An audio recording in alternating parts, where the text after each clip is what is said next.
जय श्री राम साथियों। आप सभी जानते हैं कि आज से पितृपक्ष प्रारंभ हो रहा है। ये पितृपक्ष जो है पूर्णमासी से शुरू होता है और अमावस्या तक ये 16 दिन चलता है। और 16 दिन हम अपने पितरों को, अब हम जानते हैं पितृ कौन होते हैं।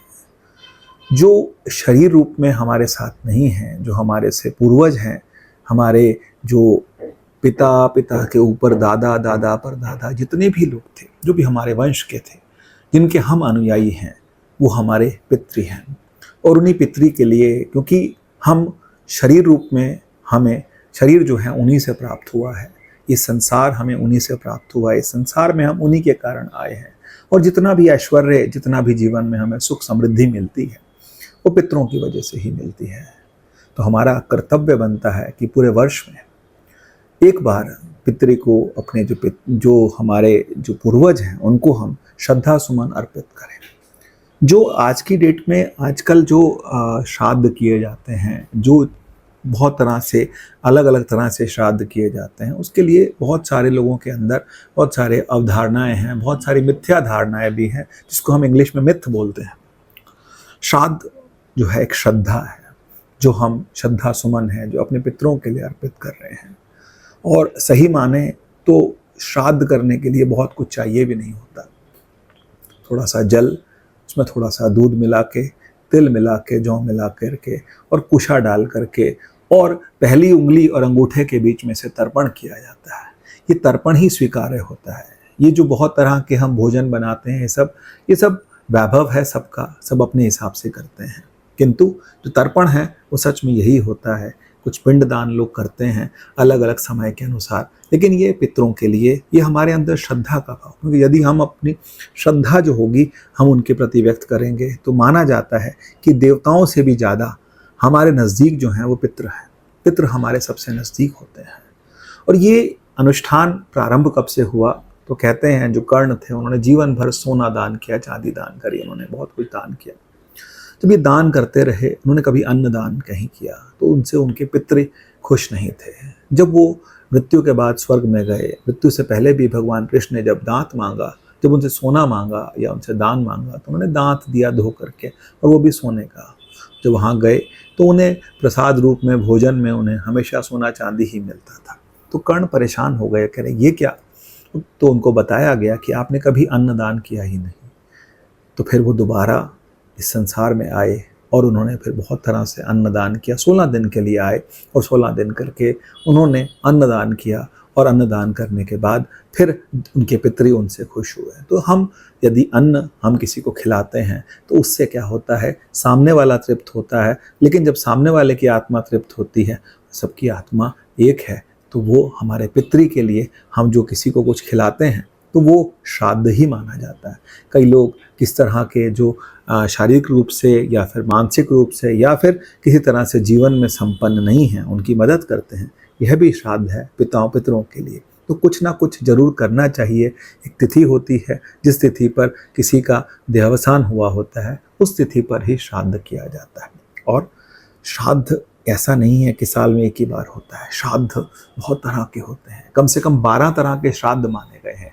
एक है नित्य श्राद्ध, प्रतिदिन जब हम सूर्य को जल अर्पण करते हैं तो पितरों को भी जल अर्पित करते हैं और पितरों को भी हम प्रणाम करते हैं, नित्य श्राद्ध कहा जाता है। फिर नैमित्तिक श्राद्ध, नैमित्तिक का मतलब कोई विशेष अवसर पर आप जब श्राद्ध करते हैं तो हम उसे क्या, जैसे किसी के यहाँ कोई शादी है, कुछ और कोई नया, कुछ किसी के यहाँ नामकरण है या फिर कुछ, तो हम जो दान दक्षिणा निकालते हैं वो नैमित्तिक श्राद्ध होता है। फिर काम्य श्राद्ध होता है, किसी विशेष कामना के लिए आप जो श्राद्ध करते हैं उसे काम्य श्राद्ध कहा जाता है। फिर उसके बाद आता है वृद्धि श्राद्ध या फिर नंदी मुख श्राद्ध। नंदी मुख श्राद्ध जो होता है अपने सौभाग्य के लिए, अपने सौभाग्य बढ़ाने के लिए। जैसे कहा जाता है कि जब भगवान राम का जन्म हुआ तो फिर दशरथ जी ने नंदीमुख श्राद्ध किया। तो नंदीमुख श्राद्ध का मतलब क्या है कि अपने सौभाग्य को बढ़ाने के लिए प्रसन्न हुए, तो उस तरह का श्राद्ध किया। फिर आता है पार्वण श्राद्ध। ये जो आजकल श्राद्ध चलेंगे, ये पार्वण श्राद्ध है। ये किसी पर्व की तरह मनाए जाते हैं। ये हम साल में एक बार, जब हम सारे पर्व मना रहे हैं, क्योंकि हमारे पर्व जो प्रारंभ हुए गुरु पूर्णिमा से, फिर उसके बाद श्रावण, फिर भगवान कृष्ण की जन्माष्टमी, और उसके बाद फिर राधा अष्टमी, और उसके बीच में हमने भगवान गणेश जी का पूजन किया। और उसके बाद अब जो आ रहा है वो पितृपक्ष है, पार्वण श्राद्ध है। फिर आता है गोष्ठी श्राद्ध, जिस दिन परिवार के सब लोग इकट्ठे हों उस दिन पितरों को जरूर याद करना चाहिए, वो गोष्ठी श्राद्ध कहा जाता है। गोष्ठी श्राद्ध के बाद फिर होता है कर्मांग श्राद्ध। कर्मांग का मतलब होता है संस्कार, नामकरण संस्कार, उपनयन संस्कार। उस समय पर जो श्राद्ध किया जाए उसे कर्मांग श्राद्ध कहा जाता है। फिर शुद्ध्यर्थ श्राद्ध, जो कि परिवार में शुद्धि करने के लिए जो श्राद्ध होता है उसे हम शुद्ध्यर्थ श्राद्ध कहते हैं। उसके बाद कहा जाता है कि तीर्थ श्राद्ध, जब भी किसी तीर्थ पर जाएं तो पितरों के लिए जल अर्पण करें, किसी भूखे को खाना खिलाएं, किसी की सेवा करें, कहीं पर कोई दान दक्षिणा दें, उसे हम बोलते हैं तीर्थ श्राद्ध। फिर आता है यात्रा श्राद्ध। यात्रा को मंगलकारी करने के लिए पितरों को पहले ही याद किया जाए, क्योंकि पितृ हमारे सबसे नज़दीक देवता हैं, उन्हें जरूर याद करना चाहिए। ये यात्रा श्राद्ध है। उसके बाद आता है पुष्ट्यर्थ श्राद्ध। पुष्ट्यर्थ श्राद्ध में क्या होता है कि शरीर का जो स्वास्थ्य है उसको बनाए रखने के लिए जो श्राद्ध किया जाता है उसे पुष्ट्यर्थ श्राद्ध बोलते हैं। ये श्राद्ध जो होते हैं अधिकतर त्रयोदशी पर, मघा नक्षत्र में, वर्षा ऋतु में और या फिर आश्विन मास के कृष्ण पक्ष में किए जाते हैं। और उसके बाद आता है एक संपीड़न श्राद्ध होता है। संपीड़न श्राद्ध जो होता है जब किसी की मृत्यु होती है तो माना जाता है कि 12 दिन तक वो प्रेत अवस्था में रहता है, तो उस समय जो श्राद्ध किए जाते हैं उसे संपीड़न श्राद्ध कहा जाता है। और आखिरी दिन जब 13वीं होती है उस दिन ये माना जाता है कि वो प्रेत आत्मा जो है पितरों में जाकर के मिल गई, तो उस दिन जो श्राद्ध किया जाता है वो पिंड दान के साथ भी जो श्राद्ध होता है वो संपीड़न श्राद्ध होता है।